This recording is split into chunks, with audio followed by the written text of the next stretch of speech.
Baik, selamat pagi, selamat siang, selamat sore, selamat malam. Jumpa kembali di channel saya, Bung Niko. Pada kesempatan kali ini, saya akan berbagi informasi terkait dengan pelaksanaan seleksi akademik atau tes PPG ya, secara daring berbasis domisili pada tahun 2022. Kebetulan saya adalah salah satu peserta seleksi akademik tes PPG di tahun ini, masuk dalam tahap 1, dan hingga saat ini proses seleksi akademik untuk tahap 1 sudah selesai, tinggal menunggu hasil. Kemudian akan dimulai juga proses pemberkasan dan seleksi akademik untuk tahap 2. Nah, maka dari itu saya ingin berbagi mengenai apa-apa saja persiapan baik secara teknis, fisik maupun non fisik ya, yang perlu Bapak Ibu ketahui bersama, terutama untuk peserta seleksi akademik Pretest PPG tahap 2. Nah, jangan sampai kita melakukan kesalahan atau pelanggaran sekecil apapun, karena itu dapat merugikan kita. Seperti apa informasinya? Mari kita simak bersama-sama. Nah, sebagai pengantar, jadi seleksi akademik calon mahasiswa PPG dalam jabatan ya, ini merupakan uji pengetahuan yang diselenggarakan secara serentak dalam jaringan atau secara daring online ya, untuk mengukur pemahaman konsep atau materi berdasar 7 capaian pembelajaran PPG. Nah, seleksi akademik berbasis domisili ini adalah seleksi yang dilakukan secara daring atau online dengan peserta berada di tempat tinggal atau domisili masing-masing, atau tempat yang dipilih oleh mahasiswa ya, dengan pertimbangan akses internet. Ini ya, seleksi akademik PPG dalam jabatan 2022 berbasis daring dan berbasis domisili. Nah, apa saja yang perlu kita persiapkan terkait perangkat ya? Ini juga sudah nanti akan dibagikan edaran ya, informasi berupa panduan ya, akan di-share oleh tim panitia PPG ya. Yang saya sampaikan juga menyampaikan kembali apa yang sudah kami terima panduannya, dan saya rasa ini juga berlaku untuk Bapak Ibu yang akan mengikuti seleksi akademik pada tahap kedua. Nah, tentu yang pertama adalah laptop. Jadi laptop ya, bukan komputer ya, dengan spek yang memadai, minimal Windows 8 32 bit ya. Kemudian RAM-nya 2 GB, storage-nya 10 GB minimal ya. Kemudian jangan lupa siapkan charger.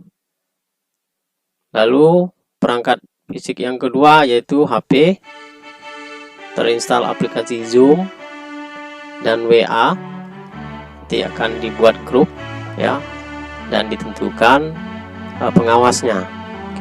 Nah, nama peserta di Zoom harus sesuai dengan nama asli.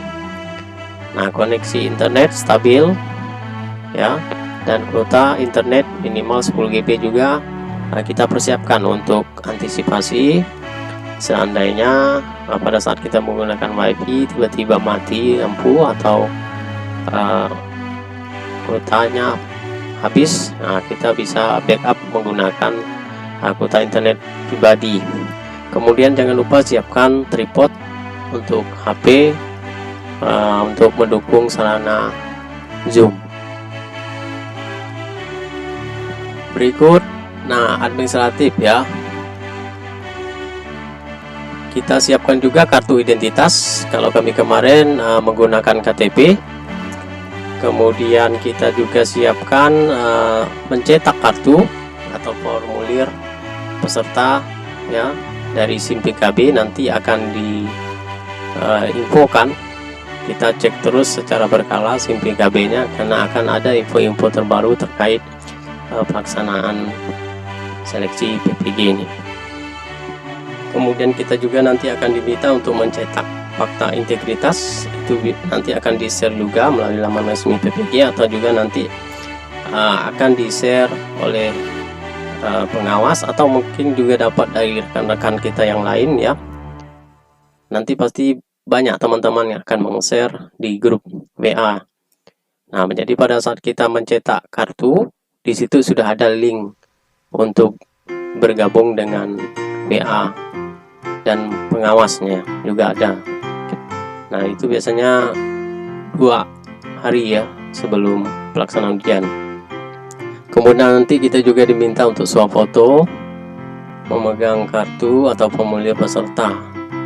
Nah, nanti ada proses pengumpulan. Nah, ini bisa jadi setiap universitas atau LPTK pelaksana ujian itu beda-beda ya. Ada yang menggunakan WA, kalau saya kemarin menggunakan form. Jadi nanti kita tinggal upload berkas-berkas administratif ini. Gitu ya. Oke, kita lanjut. Nah, petunjuk teknis sebelum pelaksanaan ujian. Sini saya bacakan kembali. Jadi peserta menyiapkan laptop dengan spesifikasi sesuai ketentuan tadi. Kemudian peserta menyiapkan handphone yang sudah terpasang aplikasi Zoom. Nama peserta harus sesuai dengan nama lengkap ya. Kemudian peserta menyiapkan koneksi internet tadi yang stabil ya. Peserta menyiapkan ruangan yang tenang, nyaman, dengan pencahayaan yang cukup. Peserta menyediakan meja kursi dengan jarak kurang lebih 2 meter dari kamera Zoom di HP ya. Di atas meja hanya diperbolehkan ada laptop, botol, gelas air minum transparan bagi yang tidak berpuasa ya. Itu boleh. Kemudian obatan pribadi bagi peserta yang sedang sakit. Kemudian kertas kosong untuk coret-coret nanti pada saat ujian, dan 1 buah alat tulis ya, pulpen atau pensil. Laptop bersih dari kabel lain kecuali kabel charger. Kemudian peserta memasang atau menginstal program aplikasi Save Action Browser SAB dan file konfigurasi SAB. Nanti juga akan di-share di grup, atau kita diminta untuk mengunjungi laman resmi PPG. Itu sudah disiapkan sekaligus dengan panduan, bahkan fakta integritas juga sudah ada di situ. Nah, kemudian peserta mempersiapkan diri untuk mengikuti ujian sesuai jadwal yang telah ditetapkan. Peserta bergabung dalam grup WA ya, yang dibuat pengawas pada H-2. Nah, ini ada gambar aplikasi SAB nya ya. Jadi seperti ini. Oke, kita lanjut. Nah, petunjuk teknis saat pelaksanaan ujian.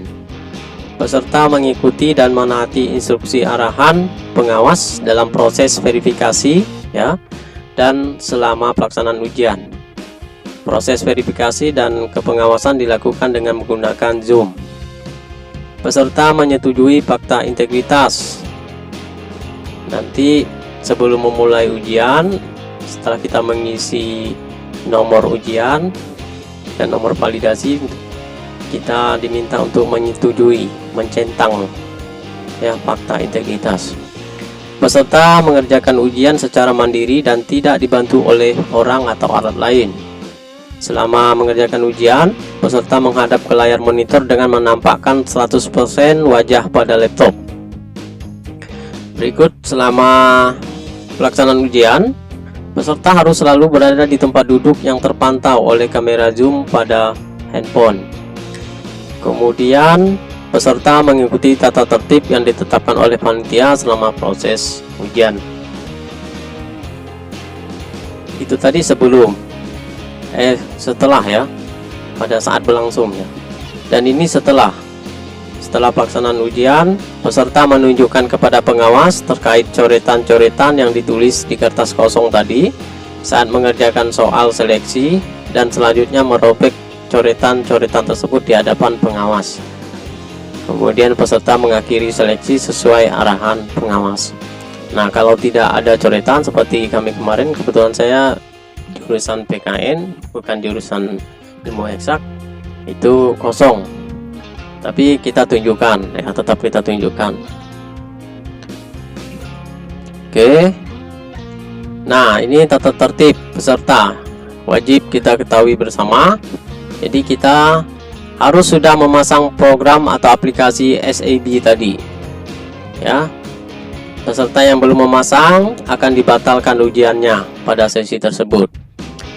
Kemudian peserta harus masuk di ruang Zoom paling lambat 30 menit. Ini paling lambat. Kalau kami kemarin diminta 1 jam. Jadi mulainya setengah 2, jam 12 itu sudah masuk Zoom. Karena ada proses absensi ya. Kemudian kita diminta menunjukkan identitas administratif tadi, berkas-berkas administratif, KTP, formulir, fakta integritas, kartu kertas kosong tadi ya, untuk coret-coret itu kita tunjukkan terlebih dahulu, kemudian memperlihatkan room ujian kita. Nah, makanya dimulai dari jam 12 karena ada 20 peserta ya, jadi ya agak lama. Itu proses pendataan ya, pengecekan kelengkapan. Kemudian peserta harus mengikuti ujian sesuai jadwal dan waktu yang sudah ditentukan. Peserta harus berpakaian sopan dan rapi, tidak menggunakan kaos. Peserta mengerjakan ujian di dalam ruangan yang tenang, nyaman, dengan pencahayaan yang cukup tanpa ada orang lain. Jarak peserta kurang lebih 2 meter dari kamera Zoom. Mungkin tadi sudah disampaikan. Di atas meja hanya diperbolehkan ada laptop, botol gelas air, minum transparan ya, obat-obatan bagi yang sedang sakit, kertas kosong ya, kemudian bersih dari kabel lain kecuali charger. Kemudian peserta harus mengikuti dan menaati pengawas dalam proses verifikasi dan selama pelaksanaan ujian. Apabila pada saat pelaksanaan ujian tampilan peserta di aplikasi Zoom tidak sesuai petunjuk, atau aplikasi Zoom peserta mengalami masalah sehingga video tidak tampil di aplikasi pengawas, proses ujian dari peserta akan dihentikan untuk sementara. Nah, ini juga saya alami kemarin. Jadi handphone saya itu tiba-tiba mati, sudah mengerjakan soal sekitar 100 berapa soal begitu ya, tinggal ada belasan soal lagi. Nah, saya panik juga, tapi beruntung ya, pengawas dan panitia masih memberikan waktu ya untuk kita memperbaiki kejadian atau kendala yang kita hadapi. Untuk aplikasi pengerjaan soal yang di laptop itu dihentikan sementara ya, jadi kita nggak bisa juga otak-atik. Nah, itu ya. Jadi beruntung pengawas juga mempersilahkan saya untuk memperbaiki karena handphone saya tiba-tiba mati kepanasan. Peserta akan diizinkan untuk melanjutkan ujian setelah kendala tersebut teratasi. Nah, waktu maksimal 10 menit.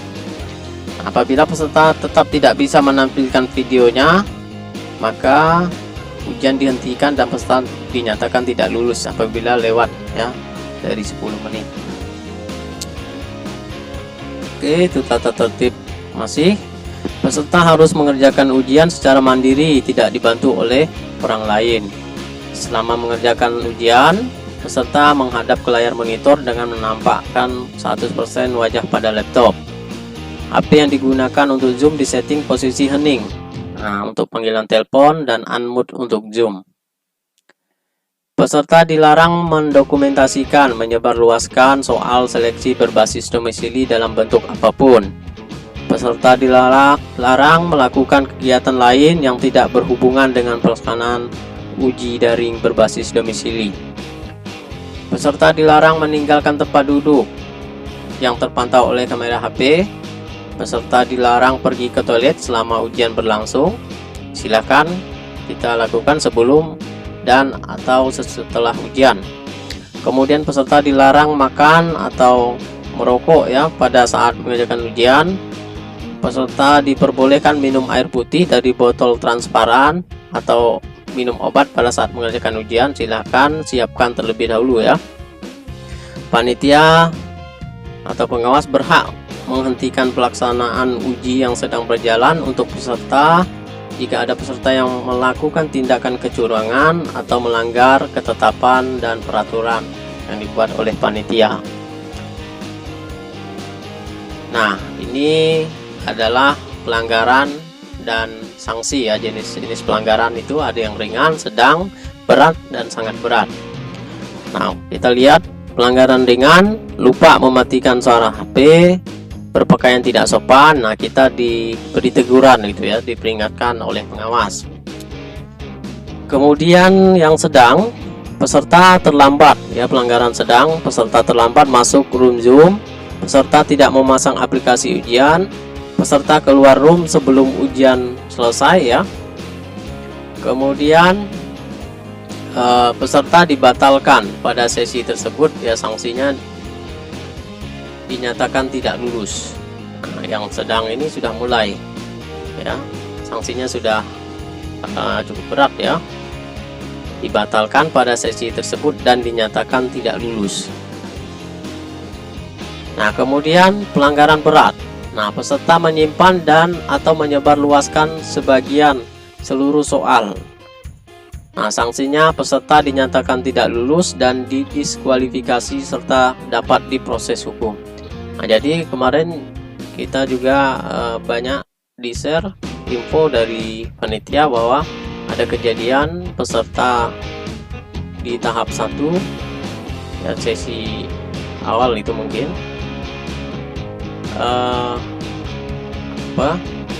ada peserta yang katanya ya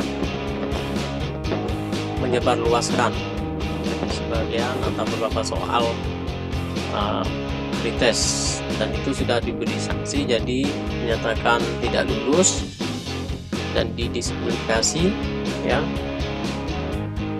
Beliau atau orang tersebut juga dikenai sanksi tidak dapat mengikuti proses seleksi PPG untuk kedepannya, jadi dihentikan proses mengikuti PPG, kan sayang ya. Nah, kemudian ini pelanggaran yang sangat berat, itu tadi yang berat ya. Nah, peserta dibantu oleh pihak lain dalam mengerjakan soal, peserta memalsukan data, ini sangat-sangat berat ya, sama ya. Peserta dibatalkan pada sesi tersebut dan dinyatakan tidak lulus ya.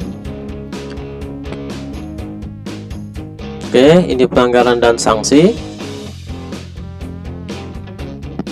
Ya, demikian ya informasi terkait persiapan baik teknis maupun non teknis yang bisa mungkin Bapak Ibu siapkan, dan beberapa tata tertib pelanggaran ya, ketentuan yang sekiranya dapat Bapak Ibu pahami, sehingga jangan sampai kita melakukan hal-hal yang tidak terpuji, yang layaknya jauh dari nama kita sebagai guru ya. Kerjakan sesuai dengan kemampuan, dengan jujur ya, tentu Tuhan akan memberikan yang terbaik untuk kita. Demikian informasi yang dapat saya bagikan, semoga bermanfaat bagi kita semua. Saya akhiri, selamat pagi, selamat siang, selamat sore, selamat malam, salam sehat, salam Pancasila.